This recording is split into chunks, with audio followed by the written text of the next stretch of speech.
អូខេជំរាបសួរអ្នកទាំងអស់គ្នាស្វាគមន៍មកកាន់វីដេអូទី3ក៏ដូចជាប្រិមិត្ត Profit Coffee ទាំងអស់គ្នាបាទមេរៀនទី3គឺខ្ញុំនិយាយតាក់ទងទៅនឹងរបៀបទិញរបៀបលក់ណារបៀប buy របៀប sell ឲ្យបានចំណេញបាទនិយាយទៅយើងធ្វើហ្នឹងគឺធ្វើដើម្បី profit ធ្វើដើម្បីចំណេញអញ្ចឹងនេះទី3នេះគឺខ្លឹមហើយអ្នកទាំងអស់គ្នាបាទក្រោយពីយើងស្គាល់អំពី up trend ហើយនិង down trend បាទអញ្ចឹងមួយទៀតវីដេអូទី2គឺយើងដឹងអំពី indicator smart money concept 2ដែល free តែល្អបាទសំខាន់ហើយខ្ញុំតែងតែមើលលើវាហើយខ្ញុំតែងតែបានចំណេញពីវាផងដែរបាទកង្វះខាតតែម្យ៉ាងទេគឺតកតទៅនឹងចិត្តសាស្ត្រយើងធ្វើចិត្តអត់ទាន់បានបាទពេលចំណេញមកគឺយើងចាប់ដើមបត់ហើយបាទយើងខ្លាចខាតវិញបាទតែការពិតគឺបើយើងទុកគឺវាចំណេញបានច្រើនវាដើរទៅតាម structure ឬក៏ដើរទៅតាមអ្វីដែលយើងគិតទាំងអស់ដើរតាម flow យើងទាំងអស់គ្រាន់ថាវាធម្មតាទេ up trend ក៏ដោយ down trend ក៏ដោយគឺវាមានឡើងមិនចុះវាមិនមែនដឹងពីតែពីចុះទៅជ្រុចហ្មងទេបាទគឺវាងាយដូចជា up trend វាមិនបងចុះហើយឡើងហើយចុះវិញតិចហើយឡើងទៀតហើយចុះតិចឡើងតិចអញ្ចឹងយើងចូលកាយយើងចំណេញបានច្រើនហើយវាបែរចុះតិចវិញយើងភ័យយើងបិទតែក៏ពិតដល់ហើយវាឡើងទៅលើវិញអូខេបាទអញ្ចឹងអ្នកទាំងអស់គ្នា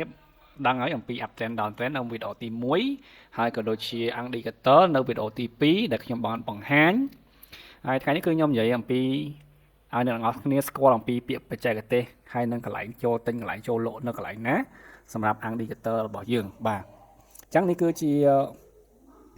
បាទ indicator smart ដោយប្រើ smart money concept ណាអ្នកនរគ្នាបាទអ្នកនរគ្នាចង់ដឹងច្បាស់ទៅមើលក្នុងវីដេអូទី2ទៅឃើញហើយខ្ញុំប្រាប់អំពី indicator ហើយ setting វាមិនអីមិនបាទអូខេអញ្ចឹងនេះយើងមើលក្នុង time frame 5នាទីយើងប្រកាសជាឃើញកន្លែងនេះមួយបាទឃើញថាយើងចាប់ដើមនេះចុះណា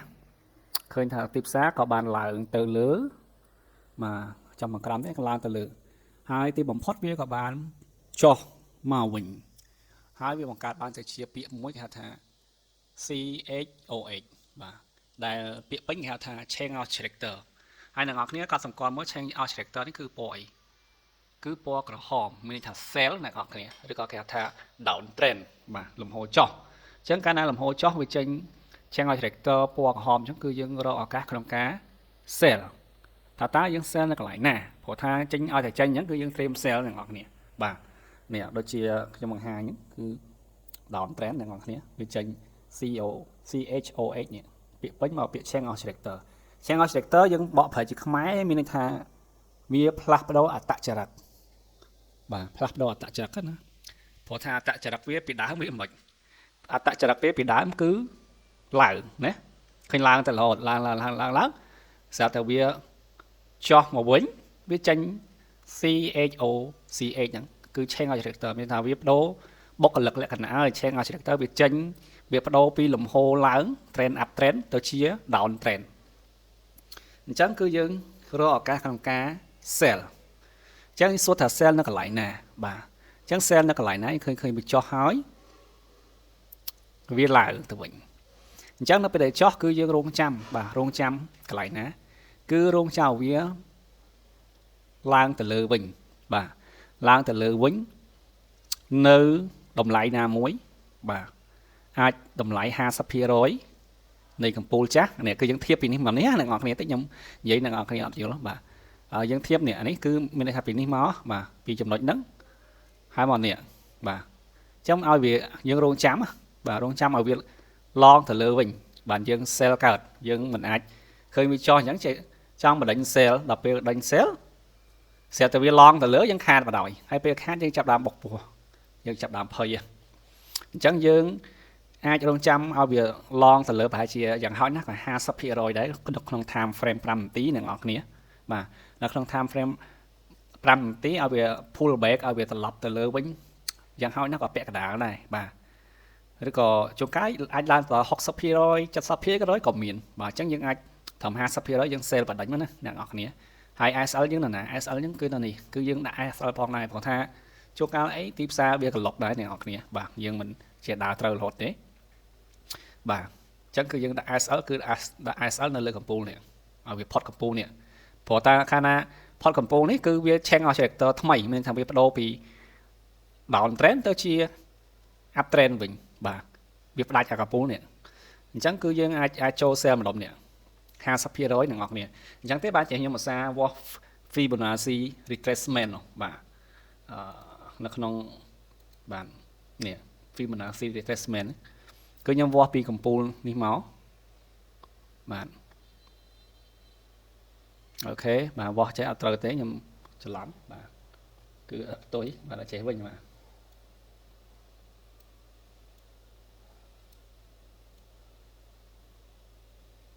នេះយើងវាស់វាមកវាស់ពីកំពូលខាងលើនេះហើយនឹងកំពូលខាងក្រោមនេះនៅបានក្រោមនេះអញ្ចឹងយើងនឹងឃើញហើយយើងឃើញនេះឃើញវាដល់តម្លៃប្រហែលជា 50% វាចុះទៅវិញអ្នកនរគ្នាឃើញអត់អញ្ចឹងនេះវាអាច 70% 60% ហើយនឹង 50% គឺវាចុះទៅវិញអ្នកនរគ្នាមើលឃើញអត់មើលឃើញច្បាស់អត់អូខេខ្ញុំដាក់ខណ្ឌនេះហ្មងទៅកុំឲ្យញ៉ៃពេកនេះបាទនេះវាស់ពីនេះវាស់ពីបាតនេះហើយនឹងកំពូលមួយនេះញ៉ៃដែរខណ្ឌនេះមួយចាយកអត់មានពេលដោ setting វាជ្រើសដាក់ត្រង់នេះបាទអញ្ចឹងឃើញអត់ឃើញវាឡងទៅលើវិញប្រហែលជានេះកំពស់នេះ 50% បាទអញ្ចឹងវាធ្វើការធ្លាក់ទៅវិញបាទអញ្ចឹងយើងមើលពីនេះគឺមិន4204ហើយចុះមកដល់នេះវិញបាទ4197ឬក៏4198ចុះអញ្ចឹងពី4204ហើយមកដល់នេះប្រហែលលេខអីបាទច្រើនលេខអ្នកនរគ្នាបាទនេះ4204អញ្ចឹងអាចថាយើងចុច sell ទៅបែរជា4203ហើយចុះមកដល់នេះប្រហែលយ៉ាងហោចណាស់ក៏5ទៅ6លេខនេះហ្នឹង5ទៅ6លេខឃើញអត់អញ្ចឹងគឺយើង sell កន្លែងហ្នឹងឃើញអត់ sell កន្លែងដែល change out character ពណ៌ក្រហមហ្នឹងអ្នកនរគ្នាហើយយើងមិន sell ភ្លាមទេចំណុចសំខាន់អ្នកទាំងអស់គ្នាស្ដាប់ឲ្យតន់គឺរងចាំវាឡងទៅលើវិញបាទហើយបើនៅក្នុង amplify យើងប្រហែលជាមានខ្សែក្រោបពីលើអញ្ចឹងមានន័យថាយើងចាំ sell អាកន្លែងខ្សែក្រោបពីលើហ្នឹងអញ្ចឹងវារុញទៅលើលេងរួចវាចុះមកក្រោមអញ្ចឹងឯងបាទអញ្ចឹងឃើញវាចុះមកដល់នេះហើយវាចុះទៅទៀតបាទវាចុះទៅទៀតវាចេញ BOS នេះមានន័យថា break a structure នេះវាមានន័យថាផ្ដាច់នៅរចនាសម្ព័ន្ធហ្នឹងឯងបាទវាផ្ដាច់រចនាសម្ព័ន្ធហ្នឹងបាទវាឡើងឆេកវាឡើង down trend ណាវា up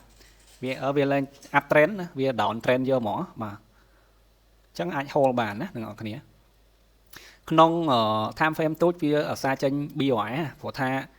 ពេលដែលវាចុះហើយវានឹងចុះទៀតបាទព្រោះវាទូចចុះហើយចុះទៀតចុះដល់3ដងអញ្ចឹងមិនធម្មតាហ្នឹងហើយចុះដល់នេះហើយបើវាចេញទៅជា change out character វិញ change out character ពណ៌បៃតងវិញមានន័យថាវាបដូរពីលំហូរចុះទៅលំហូរឡើងវិញហើយបាទប៉ុន្តែមកដល់នេះវាចុះវិញបាទចុះទៅចុះមក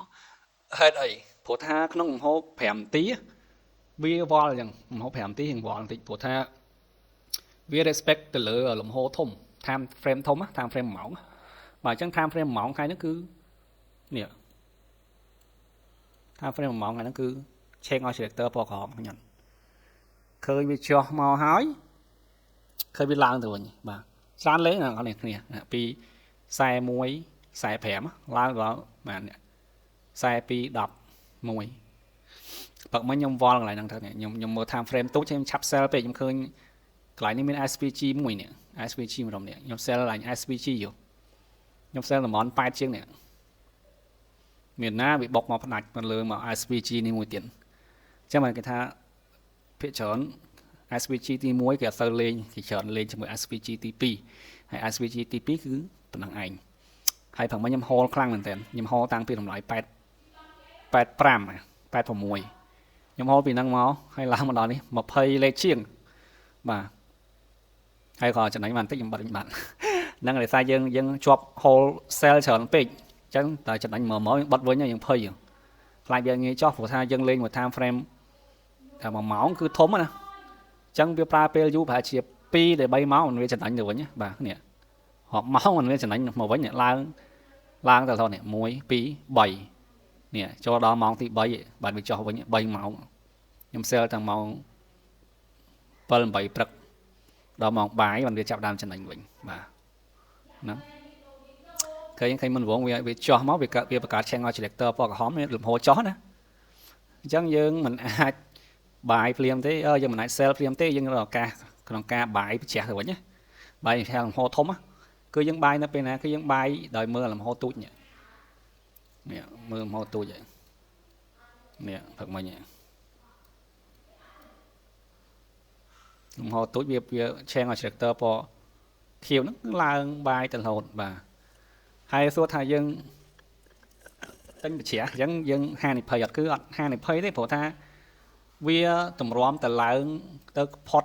ទៅប៉ះ SVG វាយូរនឹងអ្នកគ្នាវែងណាអញ្ចឹងឱកាសដែលគេអាចបាយគឺបាយបានបាទតែការប៉ັດបាយហ្នឹងគឺបាយប្រច្រាស់លំហធំតែទុយណាគឺច្រើនលេខណាអ្នកគ្នាបាទអញ្ចឹងបើយើងបាទគាត់ថា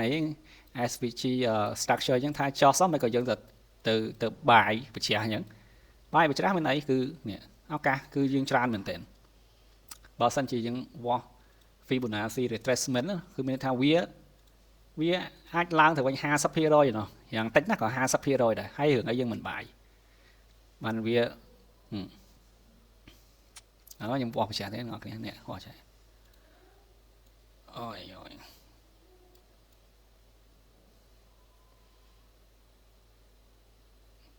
មុនវងវាអត់តន់ដើរដល់ហ្នឹងទេ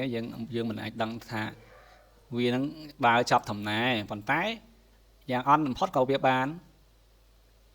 50% ដែរនេះយើងបោះពីកំពូលចាស់ហើយនិងកំពូលថ្មីនេះឃើញវាឡើងបាទនេះព្រឹកមិញខ្ញុំ sell 50% ក្រោម 50% ផងនេះឃើញមាននេះយើងបោះពីនេះមកវាចោះមក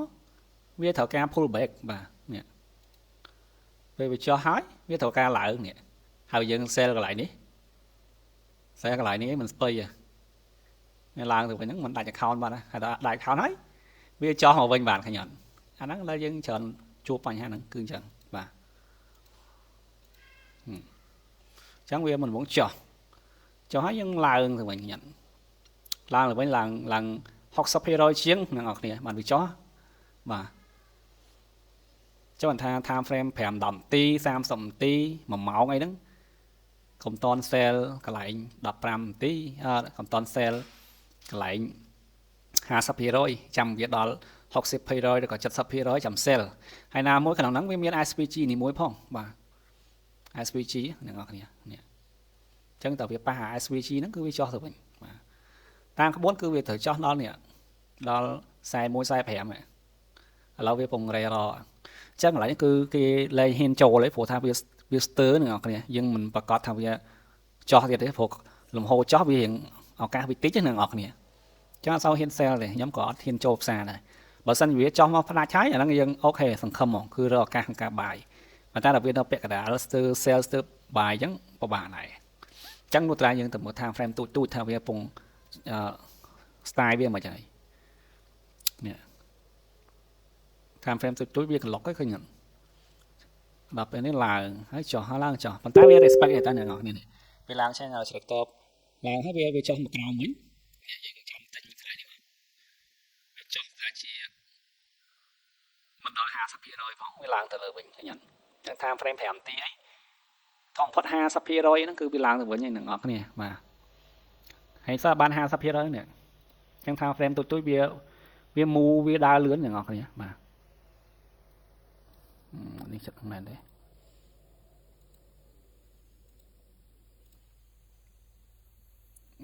វាមូខ្លី time frame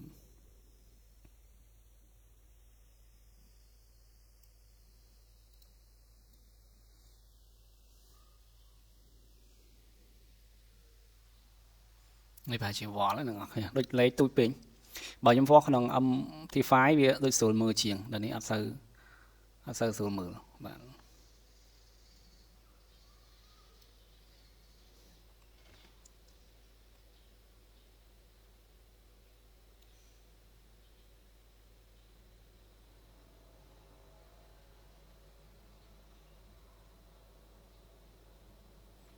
ចោះអត់បាន 50% ទេឡើងទៅវិញ cho mà bạn phải chia sam sập phi rồi chiếng cho xa sập phi rồi cứ làm thử lựa bạn trong mà dừng trăm cell trăm bài nó khó đấy nữa và trong tham frame tốt bia movement bia lươn và mà plate đồ giống này kia chẳng thầm hai sắp phi rồi rồi sam sắp phi rồi dừng tinh rồi mà dừng tinh rồi lộ lại pullback nó tham frame tôi chứ sam sắp phi rồi ấy bạn này sam sắp tại hai sắp phi rồi nó sập phim và dừng trăm là hai sắp phi rồi lại khó bạn hai mươi nãy bây giờ bài hai này mù tơ mầm hơn nữa vì ní hờ màn phải muối chặt bấy là đó xài muối bay của muối đập bay lên chung ra đã nâng ba ra như thế biết nào với là ngọt nèเราเล่นบิตคอยน์ว่าป่าบิตคอยน์ได้ใครเนี่ยมาthìยังมันtinh thầmนี้cho thà chặt thèm cho hay là đó này chặt vào muối chặt bơ khôngเคย chặt có phải đập lên chứ bà đập lên chiềng và ok chẳng phần không này ngọt nè vô làm pi lại tinh lại lỗ này ngọt nè chẳng ngọt mà thầy cho hái dân rong cha bị lao tới lao phải chia hai sắp rồi rồi cho sắp rồi chậm dương sell rất lại sell á vậy tới ở việc đô character hay rong trăm ở việc long tập lập chẳng này ngọt nè hay bảo time frame túi cả sam sắp rồi cả hai sắp rồi cứ dương chập là bài được sell từ và retracement nó bị long từ lừa bên thầm sam sắp rồi cả hai sắp rồi dương sell lẹ về từ đó bà hay đôi khi này đấy bà uptrendไปเป็นลางให้biết thở ca cho phải chỉ sam sắp rồi rồi cả hai sắp rồi dân đã bài được trao lại nâng tới biết lang tới lừa mình